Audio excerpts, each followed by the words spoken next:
నిన్న చంద్రబాబు గారు మేము అనుకున్నట్టుగానే చెప్పారు, సభలో కూడా చెప్పారు. వర్క్ ఫ్రమ్ హోమ్, మీ తల్లిదండ్రులను వదిలేసి మీరు ఎక్కడికి వెళ్లాల్సిన అవసరం లేదు. ఇక్కడ మన పి గన్నవరంలోనే ఉండి మన ఇళ్లలోనే ఉండి మీరు విదేశ మార్గం సంపాదించుకునేలాగా మీకు జీతాలు వచ్చేలాగా ఆ పరిస్థితిని మేము తీసుకొస్తాం. అలాగే నేను కోరుకుంటుంది కూడా, నేను నా కోసం చేయట్లేదు ఇదంతా. నేను సినిమాలు చేస్తే నేను కోట్లు సంపాదించుకునే జీవితం నాదే. ఈ రోజున ప్రతి అడ్డమైన వ్యక్తి నన్ను తిడతా ఉంటే నేను భరిస్తా ఉన్నాను. నేను మీ భవిష్యత్తు కోసం, మీ బిడ్డల భవిష్యత్తు కోసం 2047 ప్రధానమంత్రి గారు ఒకటే కోరుకున్నారు. మనకి భారతదేశంలో విదేశాలకు వెళ్లాల్సిన అవసరం లేకుండా విశ్వవిద్యాలయాలు ఇక్కడే బలంగా చేయాలి. యువతకి స్కిల్ డెవలప్మెంట్ చేయాలి. ఇందాక మాట్లాడుతూ ఉన్నారు. కులాల దీంతో పాటు కులాల సెన్సెస్ తో పాటు నేను కోరుకుంటుంది కూడా ఈ రోజున చంద్రబాబు గారి ముందు దృష్టిలో పెడతా ఉన్నాను. ఇంతమంది యువతున్నారు, మీ అందరి దగ్గర కూడా మీకు ఏ స్కిల్ ఉంది, మీ దగ్గర ఎలాంటి స్కిల్ డెవలప్మెంట్ కావాలి. నాలాంటి వాడే ఉన్నాడు. మా అన్నయ్య చిరంజీవి గారు మొన్నే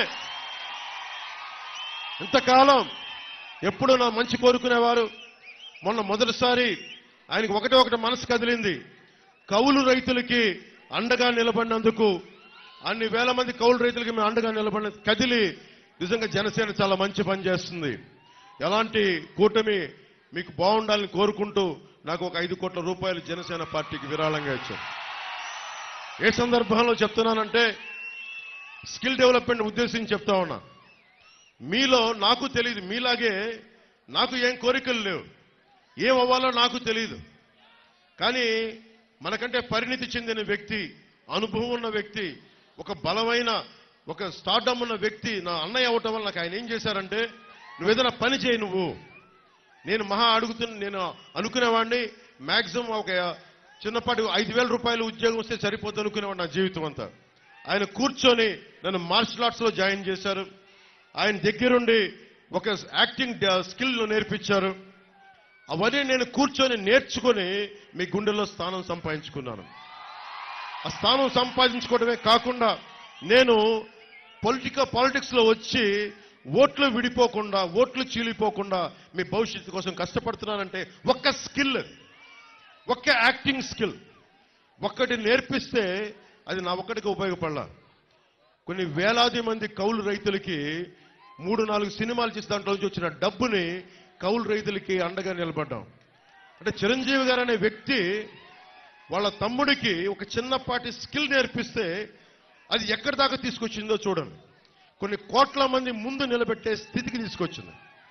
ఈ రోజున చంద్రబాబు గారిని కూడా ఒకటే కోరుకుంటున్నాం, మీరు ఒక పెద్దన్నలాగా, మేమందరం కలిసి, మోడీ గారు ఒక పెద్దన్నలాగా అందరం కలిసి ఇక్కడున్న యువత కోసం, ఆడబిడ్డల కోసం, యువకుల కోసం మీ దగ్గర ఏ స్కిల్ ఉంది, మీకు ఏం నేర్చుకోవాలని ఉంది, భవిష్యత్తులో వయోజన విద్యలో ఒక సెపరేట్ స్కిల్స్ ఏమైనా కావాలా, ఇవన్నీ ఒక సెన్సెస్ లాగా తీసుకొని స్కిల్ డెవలప్మెంట్ సెంటర్స్ కనుక ఇక్కడ పెట్టగలిగితే మీకు బోల్డంత ఆదాయం వస్తుంది.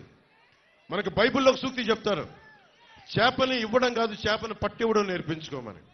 మేము కోరుకుంటుంది సంక్షేమ పథకాలు ఏది ఆపం. నిన్న సభలో కూడా చెప్పారు చంద్రబాబు గారు, సంక్షేమ పథకాలు ఏది ఆపం. 10 రూపాయలు ఎక్కువ ఇస్తామే తప్ప 10 రూపాయలు తగ్గించే పని మేము చెయ్యం. ఇది మీరు మనస్ఫూర్తిగా నమ్మండి. ఎందుకంటే సొంత డబ్బుల్ని కౌలు రైతులకు ఇచ్చిన వాళ్ళం. అలాంటిది 4 దశాబ్దాల సుదీర్ఘంగా ఈ రోజున ఆయన అనుభవం, సంక్షేమం ఎంత బలంగా పనిచేస్తారో మీ అందరికీ తెలుసు. ఒక ఉద్దానం సమస్య మీదే ఆయన దృష్టికి తీసుకెళ్తే 48 గంటల లోపలే ఉన్నతాధికారులందరినీ పిలిచి దానికి ఒక పరిష్కార మార్గం కనుక్కున్నారు. ఈ రోజున కూడా అదే పరిష్కార మార్గం వాళ్ళు పెంచుకుంటూ వెళ్తా ఉన్నారు. అందుకని నేను కోరుకుంటుంది, నేను ఎక్కువ మాటలు చెప్పను మీకు.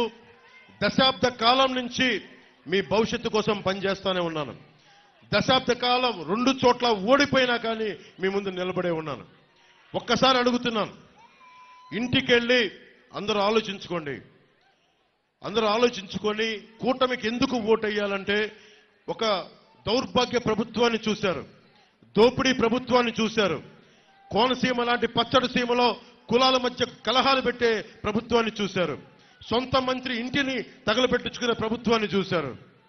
అలా కాకుండా లా అండ్ ఆర్డర్ కోనసీమలో చాలా బలంగా ఉండే బాధ్యత కూటమి ప్రభుత్వం తీసుకుంటుంది. ఎవ్వరు తప్పులు చేసినా ఎవరిని శిక్షలకి అతిథులు కాదు ఎవరు కూడా.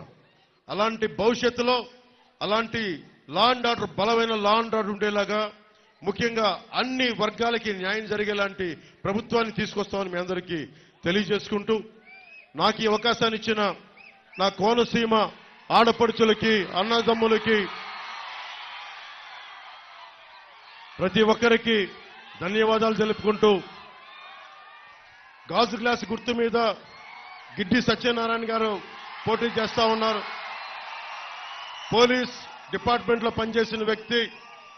ఆయనకి మన కూటమి తరపున జనసేన పార్టీ తరపు నుంచి గాజు గ్లాస్ మీద పోటీ చేస్తా ఉన్నారు, గుర్తు మీద పోటీ చేస్తారు. వారిని ఘన విజయంతో బలమైన మెజారిటీతోటి గెలిపించవలసిందిగా మనస్ఫూర్తిగా కోరుకుంటూ, అలాగే బాలయోగి గారు ఒకటే కోరుకున్నారు, చిరకాల వాంఛ బ్రిడ్జిలు కలవాలి. మనకి రామచంద్రాపురం నుంచి మన అమలాపురంకి ఇంకా రావాల్సిన బ్రిడ్జిలు ఉన్నాయి. వాటన్ని అలాగే కోనసీమ వాసులకి రైలు కూత వినిపించాలని తపన అయింది.